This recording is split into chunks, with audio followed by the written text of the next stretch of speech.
What's up, guys? Welcome back to my channel. Today is a continuation of the series that we started last week, which is The Ball Boys with Adam and Alex. I don't think we need to do introductions again. If you want to know who these two absolute weirdos are, check the first episode. Anyway, so it will be the same kind of structure as the last episode. So we're just going to go over the fixtures of the last game week. Starting off this week, we've got Brighton versus Manchester United. So prepare for another 20-minute rant by Alex. It'll take up most of the episode.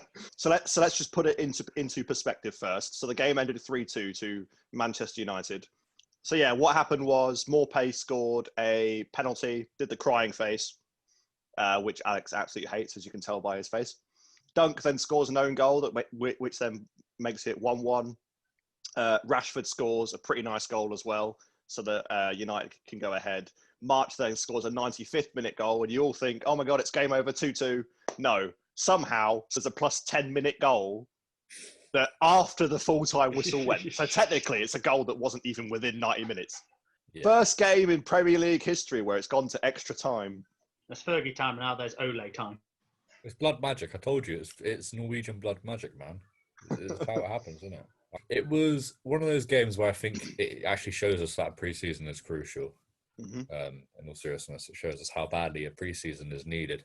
And I only say that because if we look at every other team that's played roughly about 61 games, it's similar to what United played 61 games last season, the calendar year. Now, if you work that out, that's nearly, well, it's a game every week. It's more than a game a week. Yeah.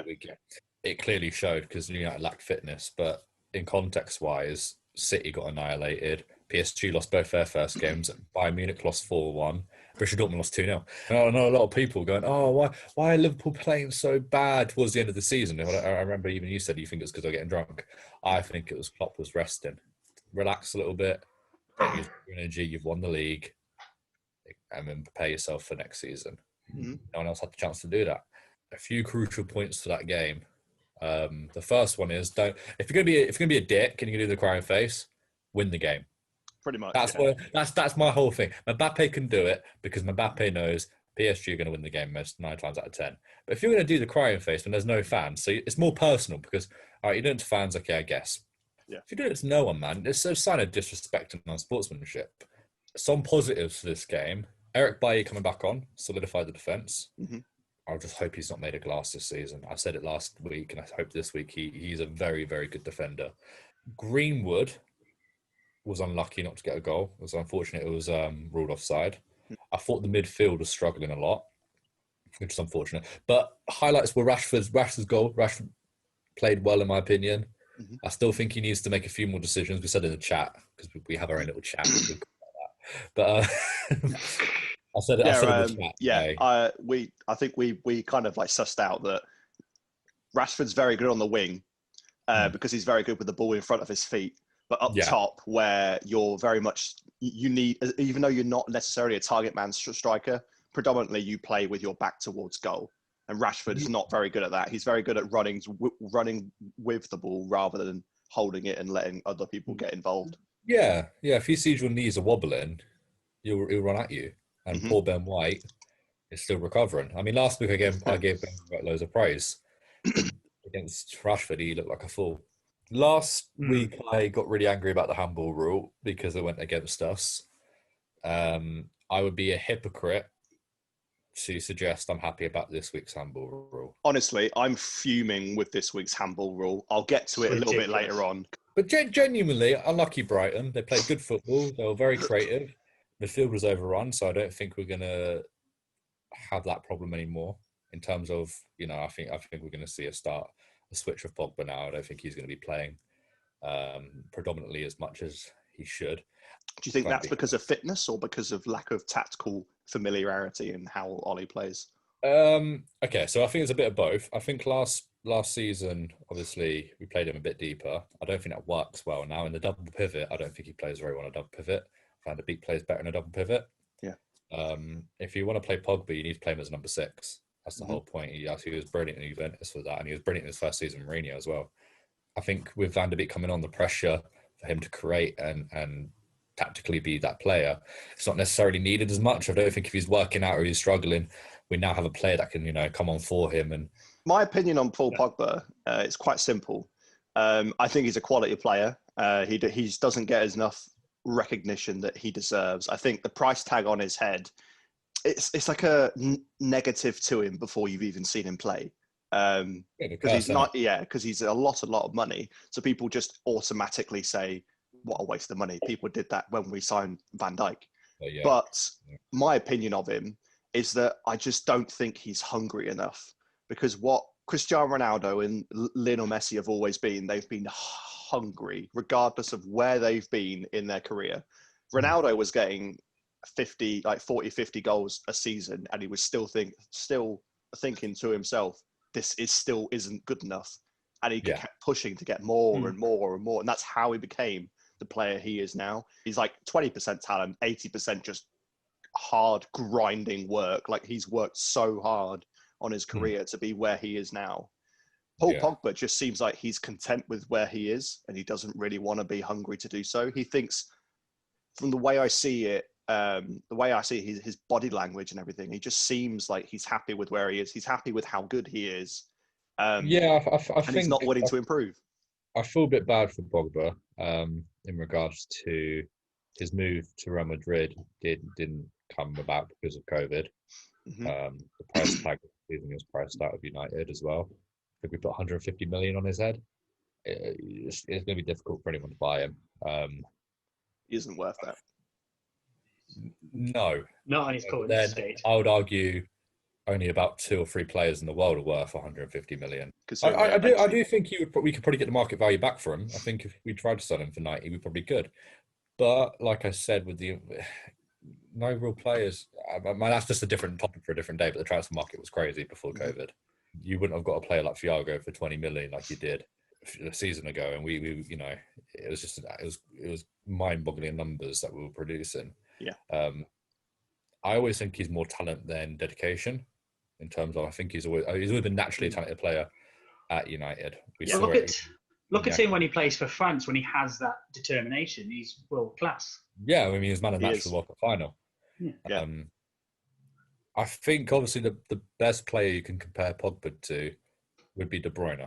And De Bruyne is obviously a superior player. I'm not saying Pogba is De Bruyne. I'm talking about in their ability to create out of nothing, their ability to press.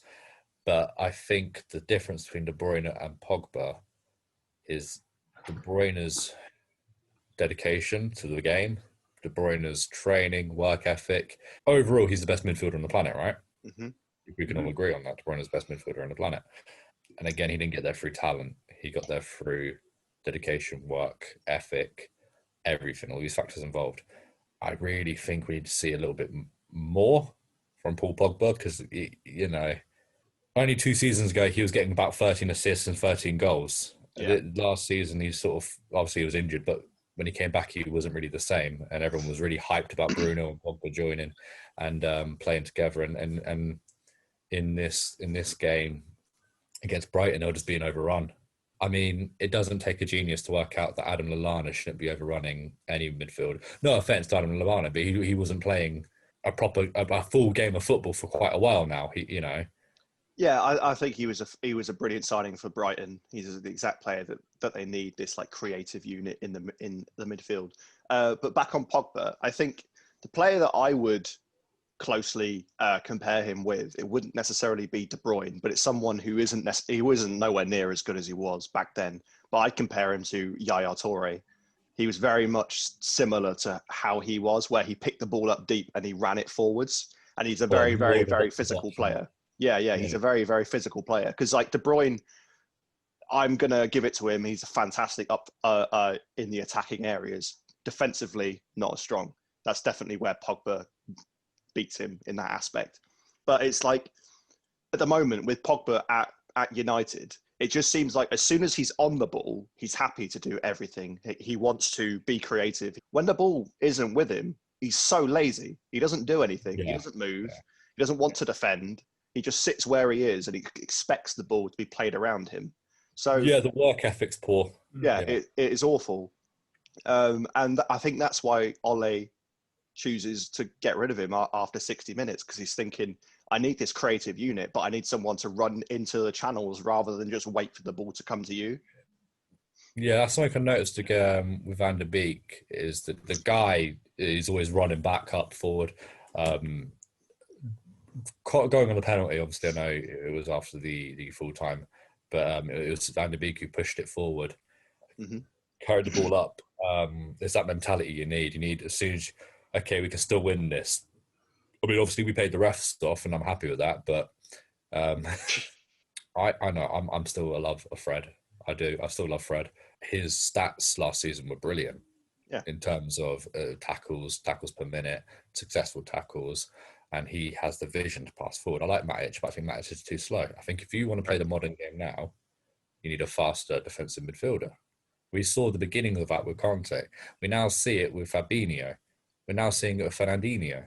You see it with all these players who can sit back, join the two in behind to make it a free if necessary. Sometimes be a sweeper, sometimes be a destroyer. But as soon as they get the ball, their focus is forward.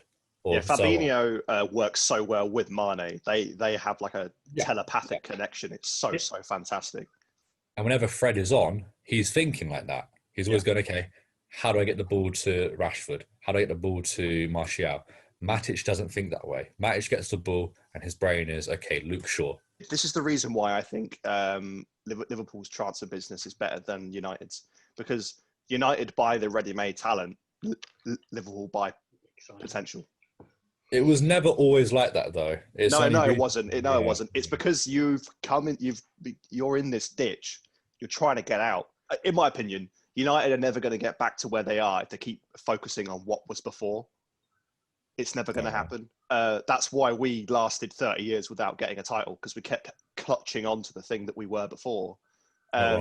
With United, there's no quick fix. It's not going to happen. It took like 25 years and then Klopp to come in to slap us all in the face and be like, you're not going to buy ready-made talent and expect changes like this. You have to do a project. You have to buy players in that slowly integrate to your style of play, rather than buying players in who are ready-made in their prime of their career, playing a completely different style of football, and then just throwing this new style on them. It's not going to work. It never has. It never will. If you buy players who are young, who then can adapt to your style of play, you're gonna reap the rewards. It's gonna be fantastic. Like with Klopp, when he signed Mo Salah, fair enough, he didn't sign Firmino. That was Rodgers, but he made Firmino into what he is now. And then he signed Mane. All three of which you can be forgiven if you didn't know who they were before we signed them. All three of them together came to the same price as one Paul Pogba. Next game, Everton 2, Crystal Palace 1. F for Palace. F for Palace. To be fair, Everton are steamrolling everyone at the minute, and we have them in 2 games' time. This is what happens when fans overhype a team's performance. People overhyped what Palace did last week. I have to say that it wasn't because I have to say Palace did very, very well, but Hodgson always plays well against the big six. But what he falls short with is he plays so poorly against, with all due respect to Everton and teams like them, teams that are lower down the table. He falls short at. That's why Hodgson has always been good at a lower league team. That's why when he came to Liverpool, he was crap. Goal scorers. So we had Calvert-Lewin, scored in the 10th minute. He's going to score pretty much every game this season, isn't he? He's coming into his own. Czech Kouyaté scored for Crystal Palace in the 26th minute, and then Richarlison scored a pen in the 40th minute, and that's it. My opinion, Calvert-Lewin, fantastic. Here's a nice stat for you. Ever since Carlo Ancelotti has come into Everton, no player in the league has scored more Premier League goals than Calvert-Lewin. I like Calvert-Lewin. I think he's a good player, but Carlo Ancelotti's definitely helping him overperform.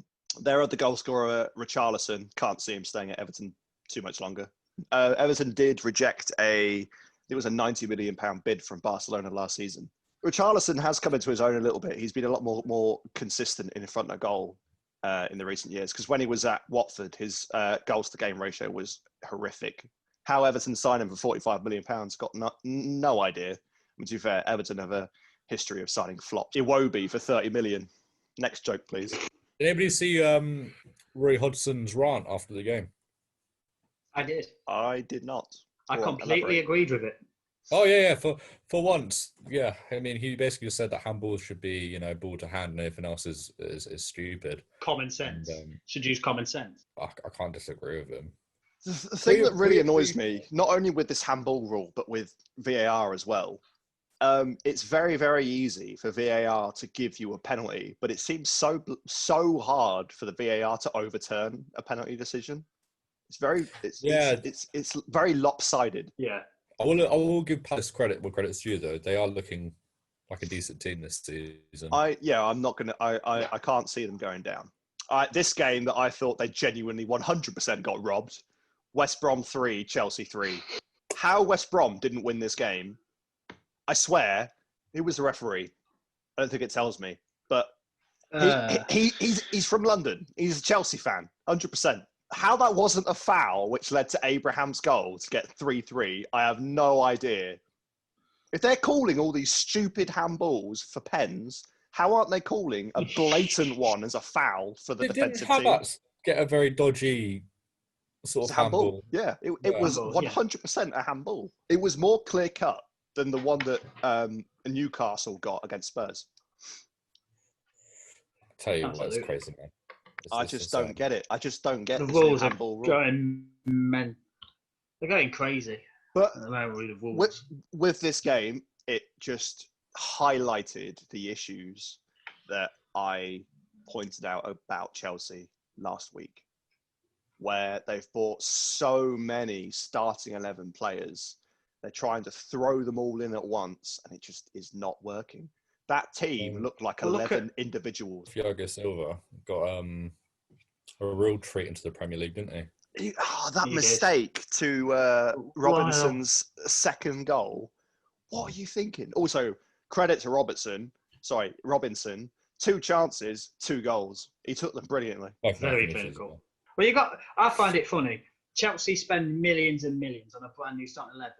Mason Mount, Callum Hudson-Odoi, Tammy Abraham, homegrown talent from their academy saves them. It just shows their model is just broken.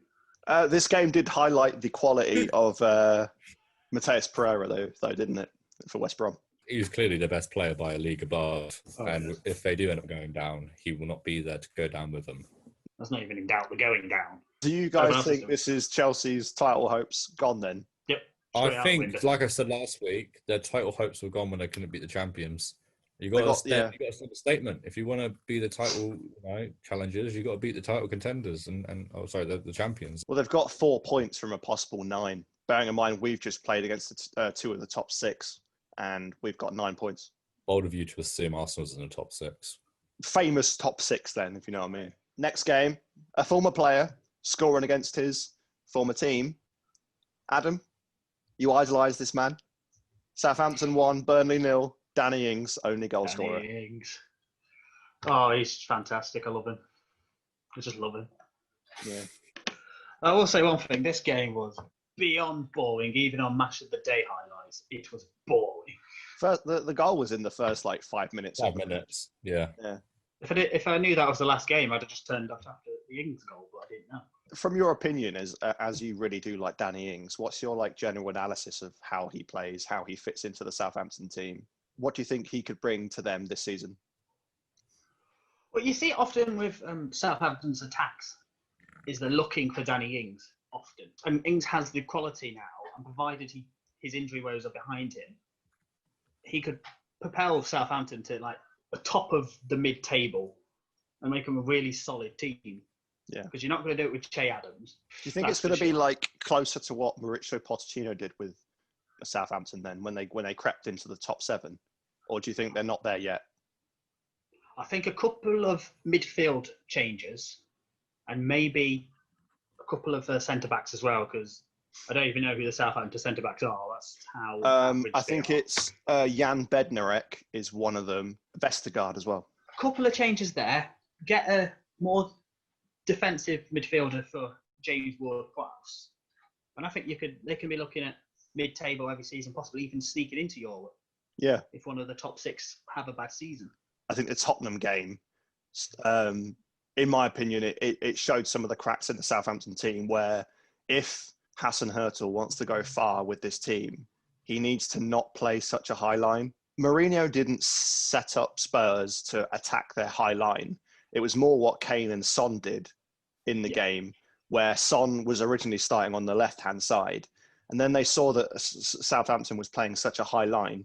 Kane told Son to go up top and Kane will play behind Son because Son's got that pace to beat the trap. And that's why Kane got 4 assists and Son scored 4 times because they worked so well together to beat that high line. So I think if Southampton want more consistency this season, they need to stop with that high line. Leeds versus Sheffield United. 0-0 for pretty much the entire game. And then Patrick Bamford scored. Dying moments. Leeds have a decent keeper, you know. Sheffield United obviously not being too humble, but I think they're struggling with the loss of Dean Henderson. And I only say that not as a brag, but he was there for 2 seasons. He got used to the players, defence, back line. You lose your goalkeeper, you know, your defence needs time to reshuffle. They've also had defensive injuries as well, because I believe it's John Egan's out injured, as is. Yeah, exactly. His first name is injured as well. Well, let's just say that Dean Henderson had one of the best save percentages last season in the Premier League, and they replaced him with Aaron Ramsdale, who had one of the worst. And another thing with Sheffield United, and no offence to them, but do you often find that the strikes, they're a bit of a blunt knife? Yeah. I don't find their attack dangerous. Like if Sheffield go on a counter, my first thought isn't, oh, this is going to be a goal. I'm almost sort of like a bit wary of where this is going to go.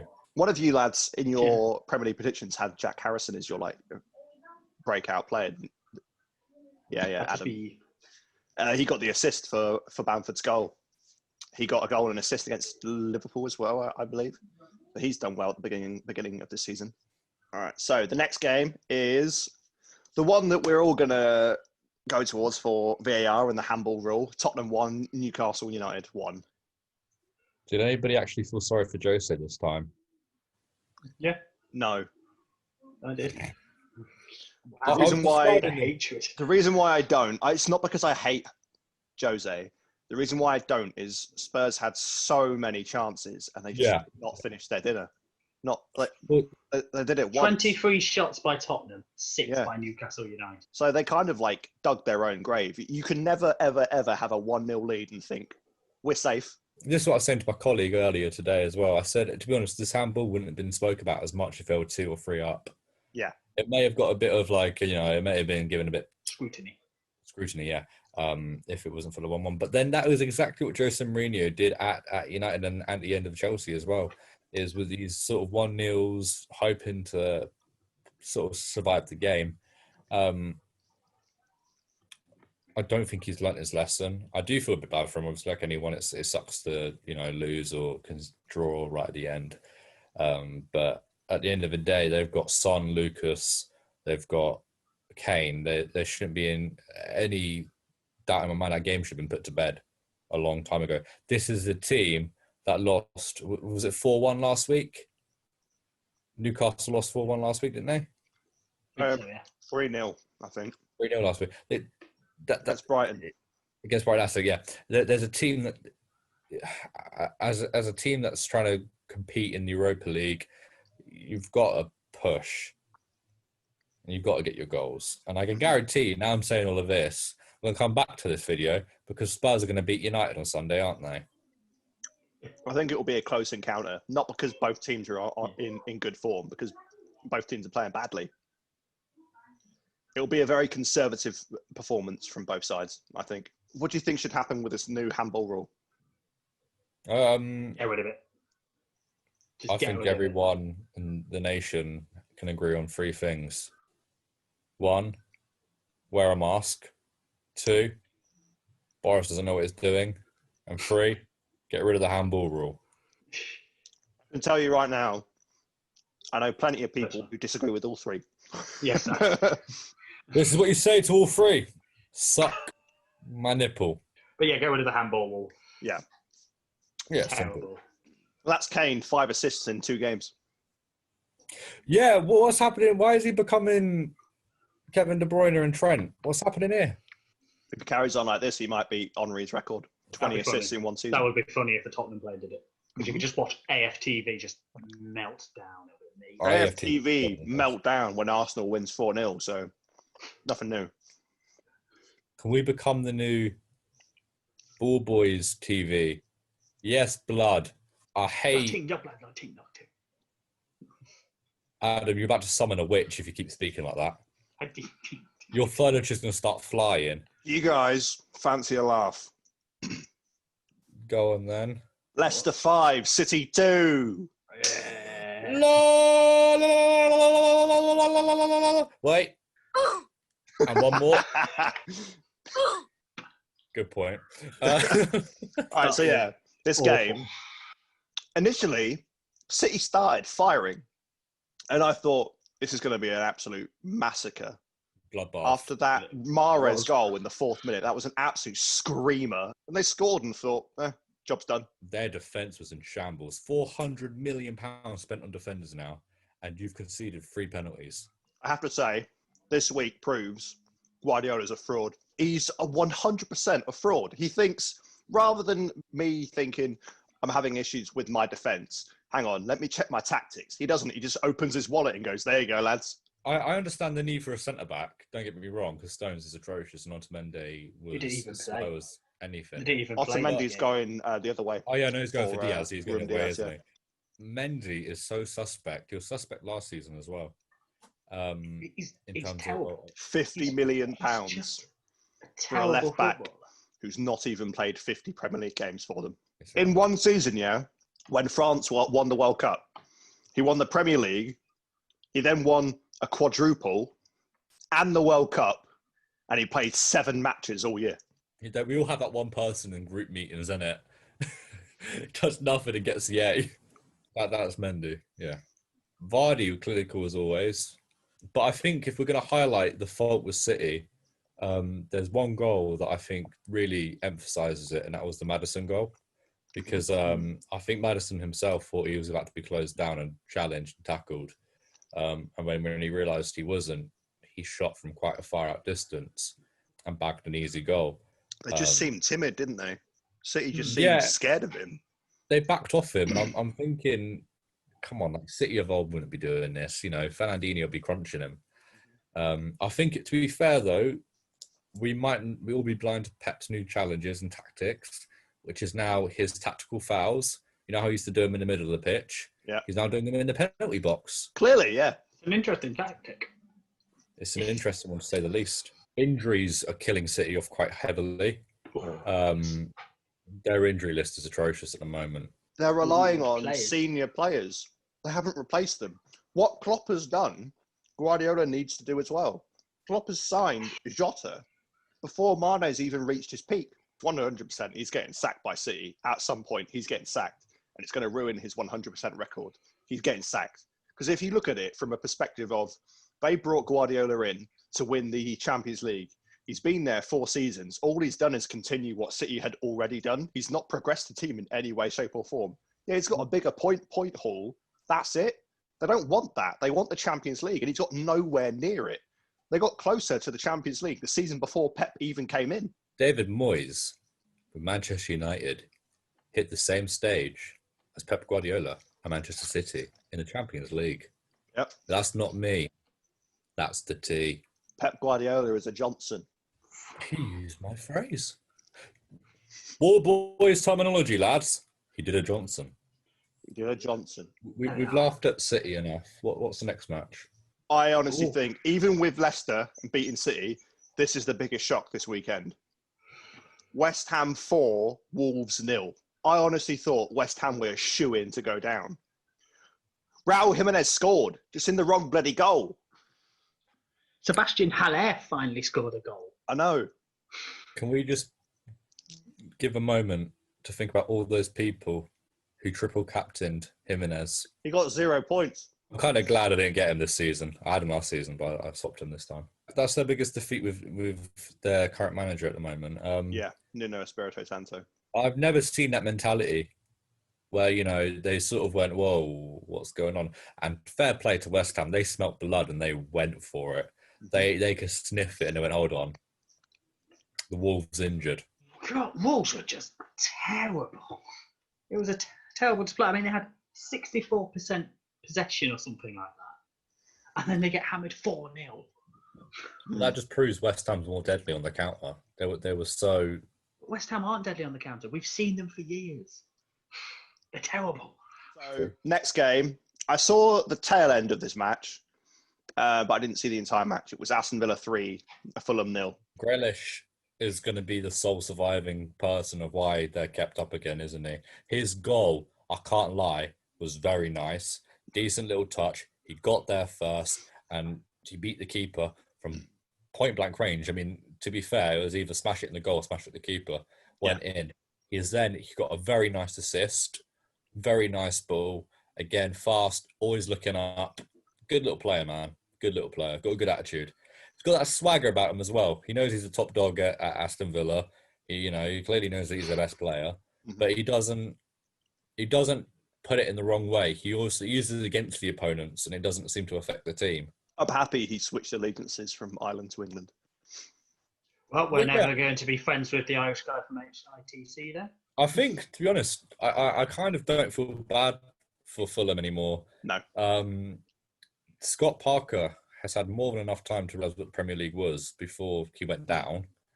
And if you keep coming up and trying to play your football, you're going to lose. And I'm convinced, in all seriousness, lads, if we cut out our drinking and we actually train for like 5 minutes, we could give Fulham a run for their money.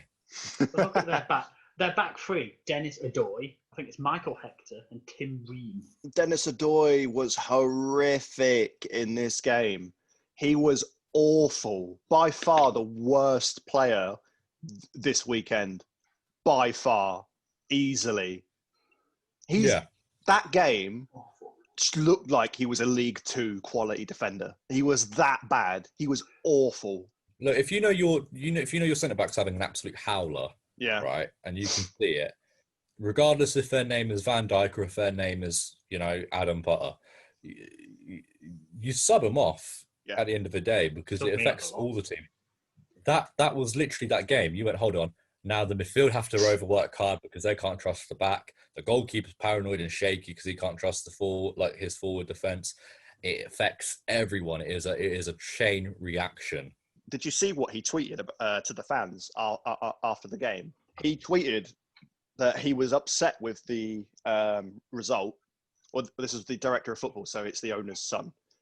Tony Khan. Yeah. He said he was upset with the result, and he said that they definitely need defensive reinforcements. Number one, you're giving away your transfer plans to your fans. Number two, how bad do you think the defenders of Fulham are going to feel when the owner actively comes out and says, you're not good enough? Honestly, don't do it. I watched the Sky Sports analysis of it, and Jamie Carragher and Roy Keane ripped into him, and they were like, why are you doing that? Just stay quiet. Yes, you can replace the defence. 100%. Just stay quiet. Don't get involved. Like, what's the point? You're just making matters worse. You know what I've noticed, though? Because Tony Khan, the director of football at Fulham, is also currently a director of All Elite Wrestling in AEW, which is meant to be taking on the WWE. Yeah. But ever since he's been doing that, Fulham and their activity has just dropped. Like, nothing's really changed since. Yeah, his interest in something else. His interests are elsewhere. They're with AEW. So I think they need a new football director in. But they won't do that because, well, he's the son of the owner. And Fulham's going to suffer. What this did show in this game, well, number one, it showed how bad Fulham's defence was because this was Aston Villa's first clean sheet in 26 away games. 26 away Premier League games is their first clean sheet. Oof. That's horrific. Villa played well. I'm not going to say otherwise. Tyrone Mings is showing another reason why he's like the next up-and-coming English defender. So running on to the next game, this is the last game of the game week as well. Liverpool 3, Arsenal 1. I have to say, Arsenal were shocking. They scored 1, but we put them on a plate for them. Are we going to honestly talk about it like in a biased fashion, or am I going to be like honest here with Arteta? Go on. Everyone goes on about Arteta's masterclass, right? He goes, Arteta's got a masterclass. Arteta's this, Arteta's that. Arteta threw 10 men behind the ball. If his name was Jose Arteta, OEO, people be going, well, what's going on here? You know, it was atrocious. I was thinking, okay, you may not have the players he wants. He may not have the backing he needs. You can give any excuse you want to give, right? But the fact that several things went wrong in that game for Arsenal, but their performance was still crap, you can't blame the mistakes. You can't blame the mistakes. Liverpool, it pains me to say this, are a very good team. They're the best team in England by a country mile. Yep. Their fitness is a country mile above everyone else's. When you conceded, I have to say, and no due respect, but Van Dijk, Robertson have to look at themselves and go, what went wrong there?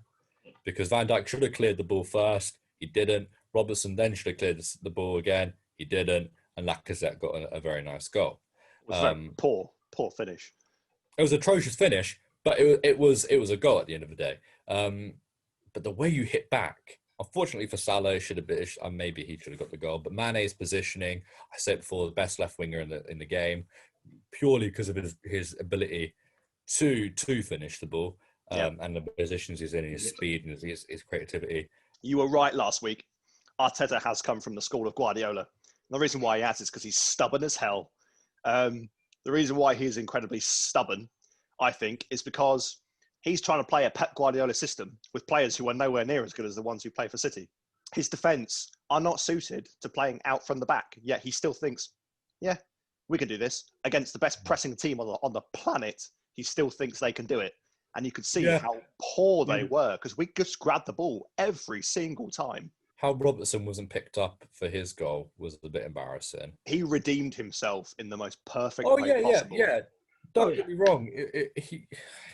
I have to be honest, I do think it was a bit unfortunate for him. Everyone's going, "Oh, Robertson, what are you doing?" That's over Van Dijk, right?